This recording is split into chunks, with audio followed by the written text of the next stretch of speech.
Hi guys, I'm Claire and you are watching Rent to Grown. Today I'm going to show you how I wash my laundry by hand.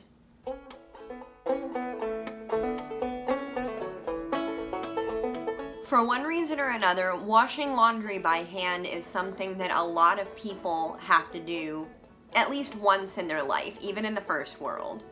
And you really don't need a lot to do it. I'm going to be using my bathtub, but you can use a bucket or a tote or really anything that will hold water. You will also need some dirty clothes. And then you will also need some laundry detergent. Mine is homemade, store-bought is totally fine.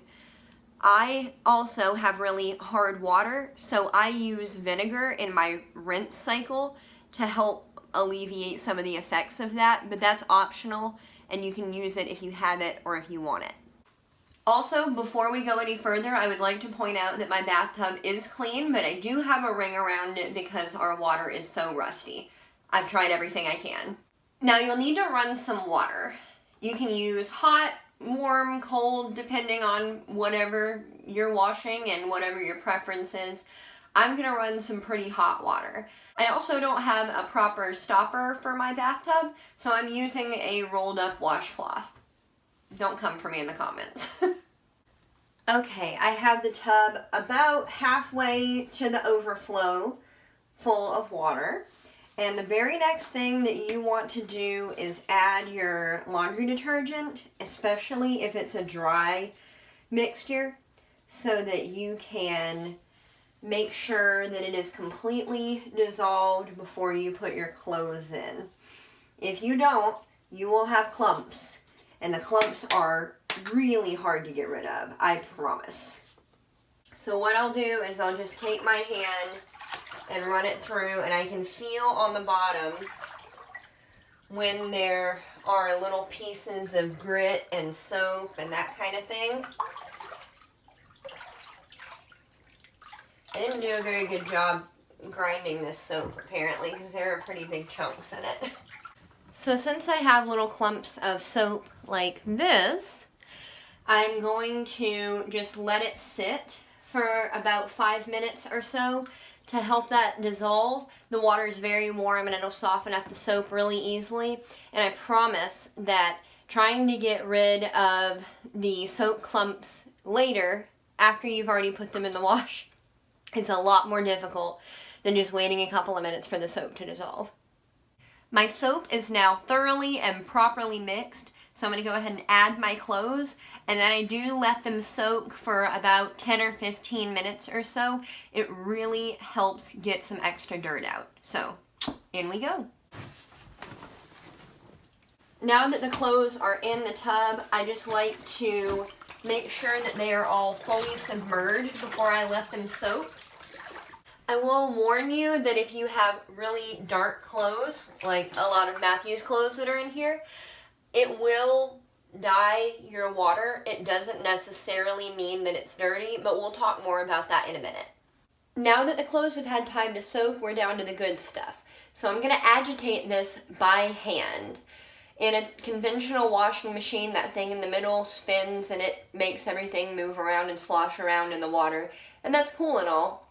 But I'm going to be my own agitator in this instance, and you can do it by stomping on the clothes and moving them around with your feet. That works really well. I'm not feeling that today, so I'm going to be using my hands, and that's totally fine. They have these, they look like plungers that have holes cut out of them. That costs money, but if you're going to be doing this for a long time or for a lot of people, you might consider investing in one of those. I think they're like 20 bucks or something. But I'm using my hands today. The goal with this is to get as much soapy water to pass through the fibers of the clothes as possible. So as I go through, I'm grabbing and squeezing also. And if you have any items that are heavily soiled that you're concerned about coming clean, you have the option, like if you had some really dirty socks or something, you could take them and rub them together, or, you know, however you need to do that to give them that special attention.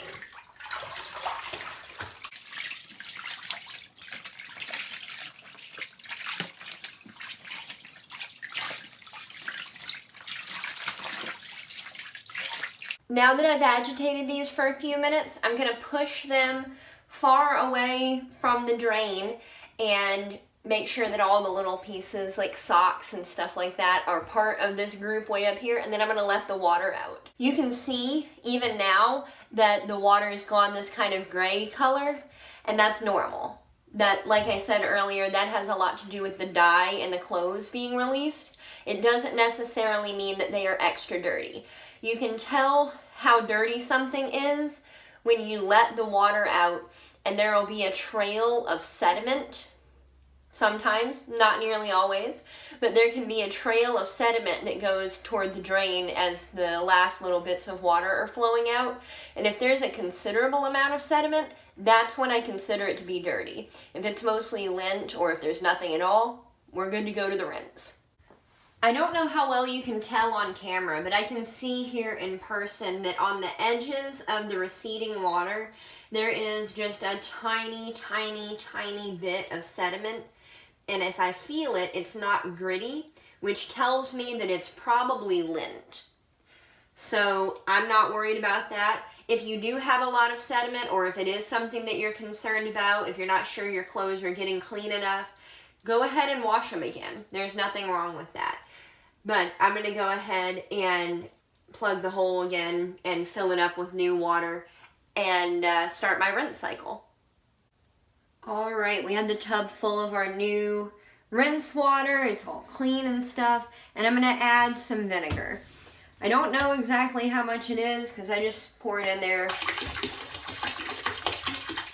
till it feels like enough. That's what, like 2 cups maybe? I don't know. And then as far as the process for rinsing goes, second verse, same as the first.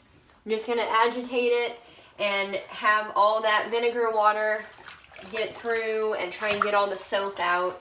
And it was a really weak soap solution, so I'm not very worried about it. But the process is exactly the same.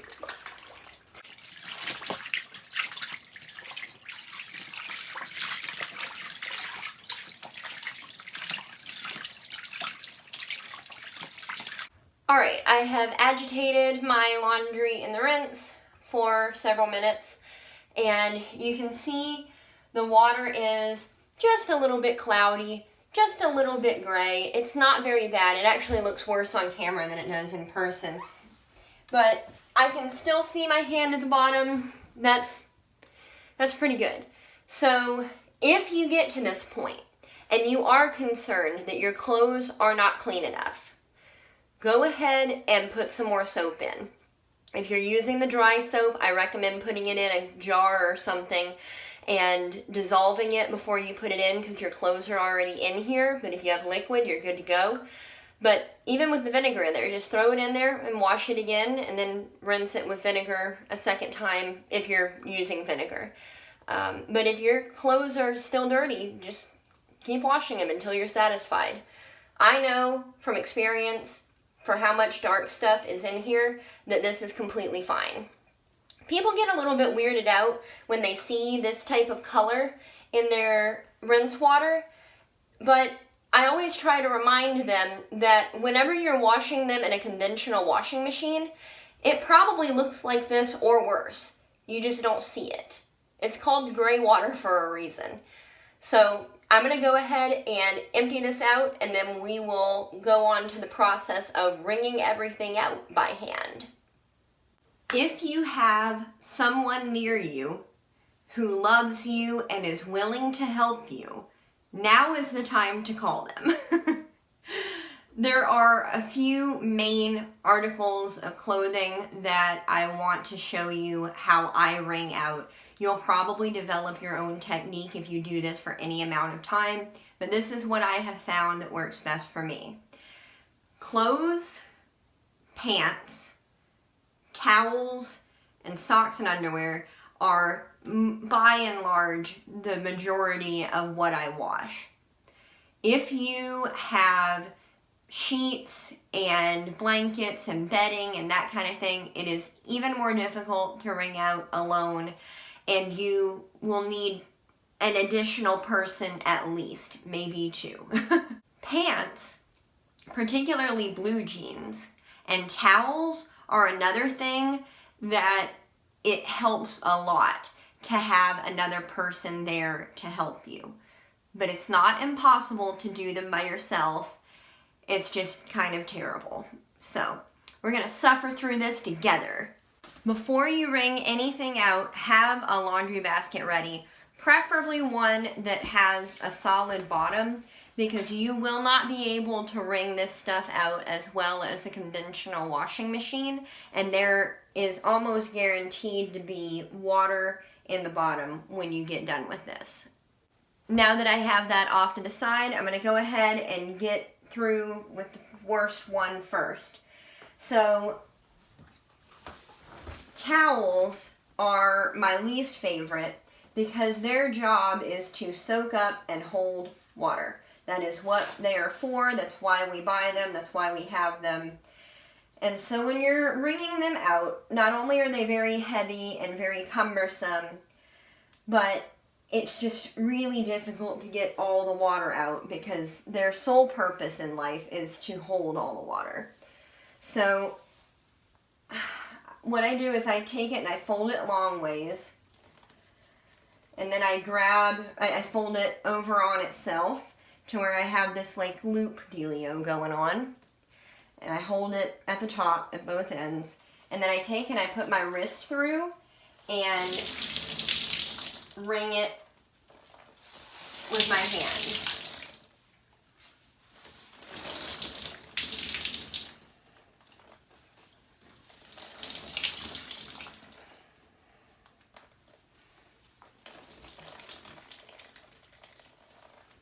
Alright, you can also grab both ends and wring it out like this, but I find that I have less control of it when I do that, so that's why I do it over my arm.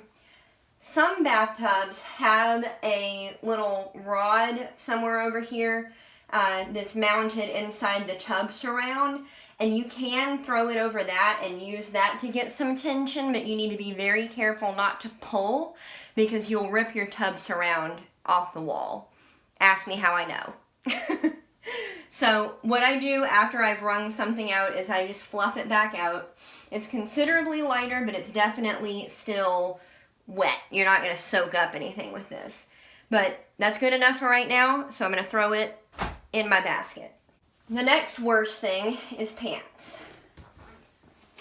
particularly blue jeans. Slacks, for whatever reason, I guess it's the material or the weave, they are not as bad, but blue jeans, heavy denim of any kind, is really rough.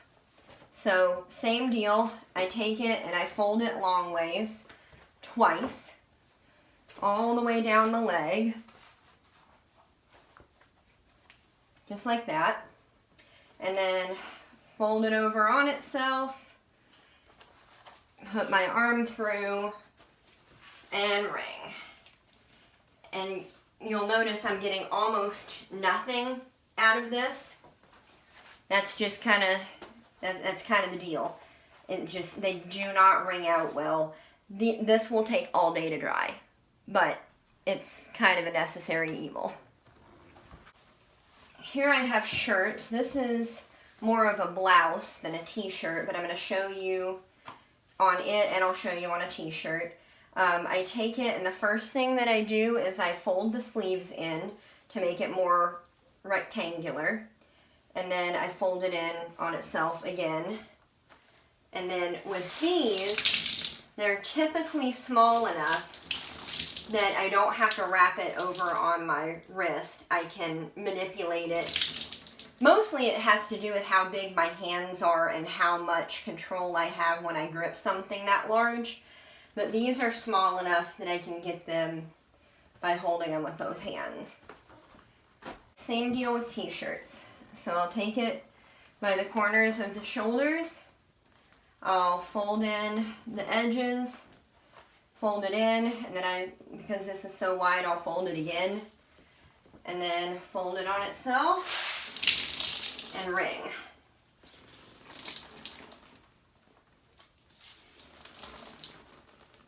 And remember, you don't want to tear up your cloth but every drop that you can get out in here is less time than it takes in the dryer and less time than it takes on a clothesline. All right, socks and underwear.